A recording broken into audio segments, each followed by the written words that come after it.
Chapter 28, book of Exodus, we continue. We've moved on from the tabernacle and from the altar and the Holy of Holies, and now God is moving into the garments that the priests would wear. The priests would have the responsibility of ministering before the Lord on behalf of the people. Really, it was an incredible privilege to be a part of the tribe of Levi, to be one of the Levites.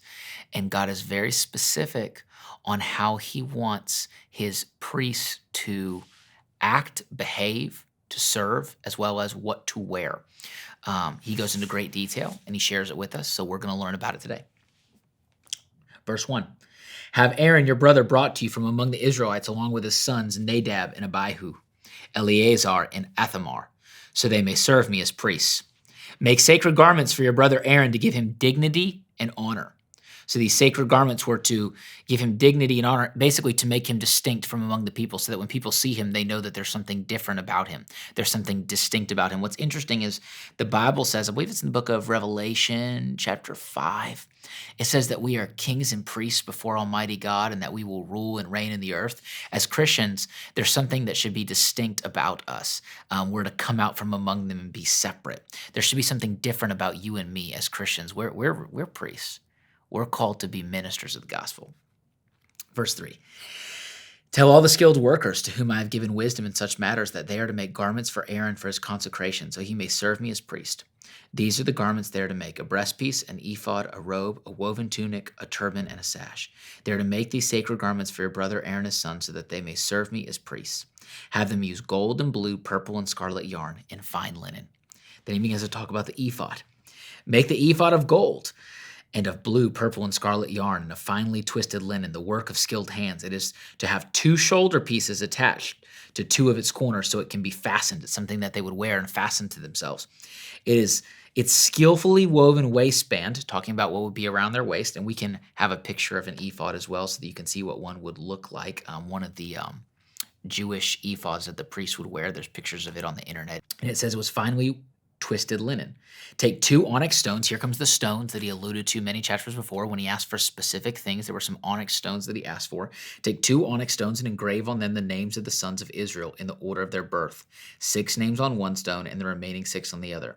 Engrave the names of the sons of Israel on the 2 stones the way a gem cutter engraves a seal.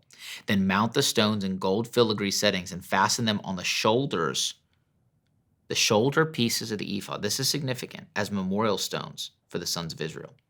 So this is to remind the priests that they carry the burden on their shoulders of the other tribes. As they minister before the Lord, it's not just them. They carry the burden of the people. They're to be praying for the people. They're to be interceding on behalf of the people. They carry a burden. They have a significant role. God is trying to show that to them in picture when he gives them these memorial stones. It says, verse 13, make gold filigree settings and 2 braided chains of pure gold like a rope, and attach the chains to the settings. Then he begins to talk about the breastpiece.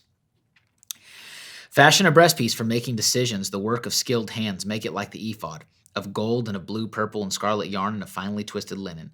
It is to be square, a span long and a span wide, and folded double.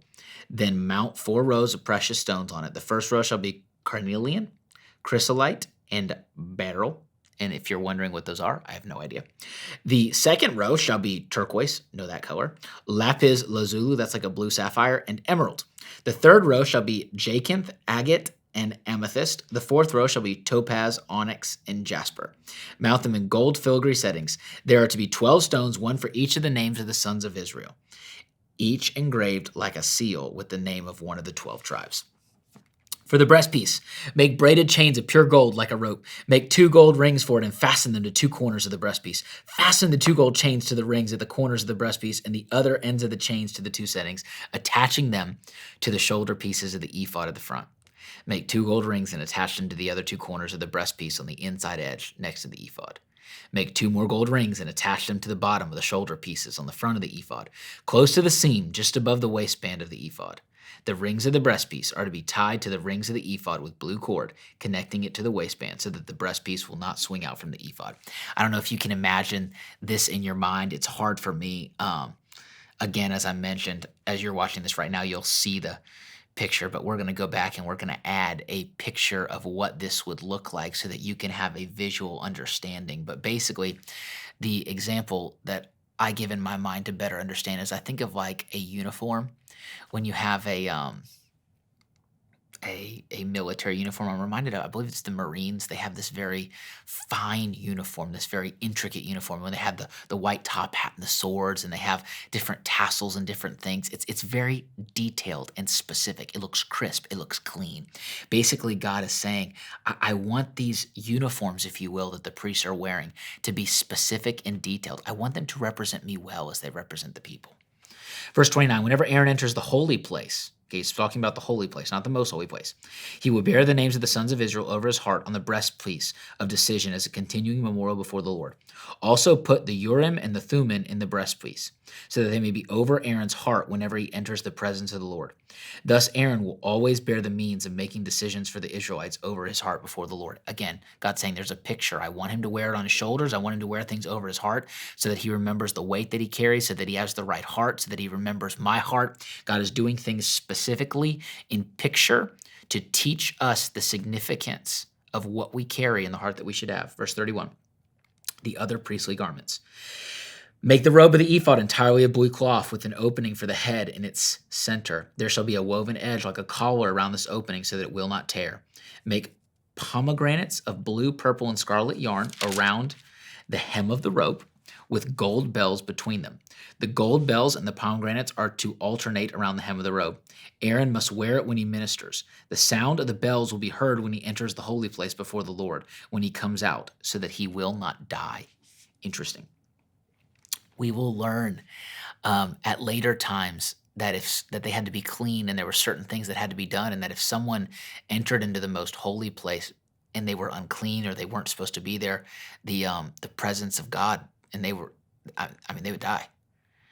And so, like, something interesting story that I heard that they would do in the Jewish temple when they would go into the Holy of Holies is they would be ceremonially clean. They would do all these different things. They would follow everything to the letter of the law. But they had these bells, and the bells, and I heard this, that they would also have like a rope, if you will, that would be tied around, I think it was the ankle of the priest. And basically the bells let them know that he was still clean before the Lord and he was alive. And if the bells stopped ringing, then they knew that he had died, and they would bring him out. It's kind of wild when you think about, if you do this wrong, it says you'll die. And really what it speaks to me is the purity of the presence of God. Even when God would talk to Moses later in Exodus, and he would say, show me your glory. I want to see you. And God says, you can't see me. If you see me in my fullness, you'll die. It'll overwhelm you. He says, but this is what I will do. He says, I'll cover you up, and my glory will pass by before you, and I'll proclaim my name. And it just is so incredible, just the majesty of God, that it's so overwhelming that if you saw the fullness of it, you'd die. I don't know about you, but to me, I just think that's incredible. Verse 36. Make a plate of pure gold and engrave on it as on a seal, holy to the Lord. Fasten a blue cord to it to attach it to the turban. It is to be on the front of the turban. It will be on Aaron's forehead, and he will bear the guilt involved in the sacred gifts that the Israelites consecrate, whatever their gifts may be. It will be on Aaron's forehead continually, so that they will be acceptable to the Lord. Weave the tunic of fine linen and make the turban of fine linen. The sash is to be the work of an embroider. Make tunics, sashes, and caps for Aaron's sons to give them dignity and honor. After you put these clothes on your brother Aaron and his sons, anoint and ordain them, consecrate them so they may serve as my priests. Make linen undergarments as a covering for the body, reaching from waist to the thigh. Basically, he's saying make sure that they have underwear on. Aaron and his sons must wear them whenever they enter the tent of meeting or approach the altar to minister in the holy place, so that they will not incur guilt and die. This is to be a lasting ordinance for Aaron and his descendants. Before I will close, I want to share this with you, because the reason God goes into specific detail about the guilt that can come and death that results of it, we'll learn later that some of Aaron's sons do not heed what God says, and they will die. And now I just want to be straight up with you. I always want to be 100. God, when this happens, does not allow Aaron. Aaron and the other sons, he says to them, he goes, don't weep, don't mourn. And you read it sometimes, you're like, wow, that's a little savage. His kid just died. Like, but God would not allow it.